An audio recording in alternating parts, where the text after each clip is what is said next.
Building a logo library, part 3. The first two parts were a little bit dry, a little bit technical, but now we're going to talk about logo structures and logo configurations. So let's jump over to InDesign and have some fun. This first example is my preferred version of the grit logo, with the icon of the wolf stacked on top of the text. I use this format whenever possible, and I can use it pretty often. The nearly square aspect ratio makes it pretty flexible, and it can fill a vertical space fairly well. But occasionally I'll run into use cases where the format of the substrate is maybe too short or too wide to get away with this stacked version.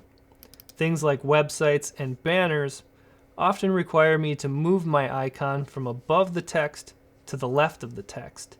This will allow my logo to be seen at the largest possible scale and still fit a short and wide format. There are some circumstances where I need to eliminate the icon altogether. It typically involves cases of small scale. If I were printing on a pen or a pencil, the size of the wolf would be unrecognizable, so I keep a text-only version of my logo for applications of very small size.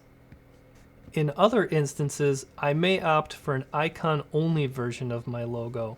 Sometimes this happens for apparel for aesthetic reasons, and other times it's used on social media when you need to fill those small avatar circles.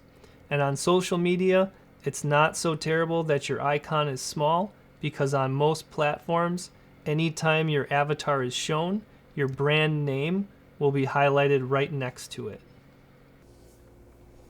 That about summarizes the main shapes and configurations that you need to account for when building out your logo set.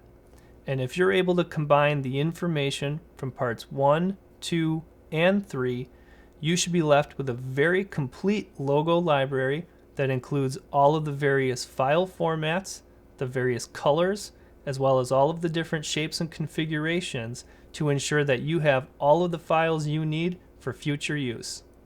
If you've enjoyed any of these tips, stay tuned for more helpful advice on branding and advertising from Grit.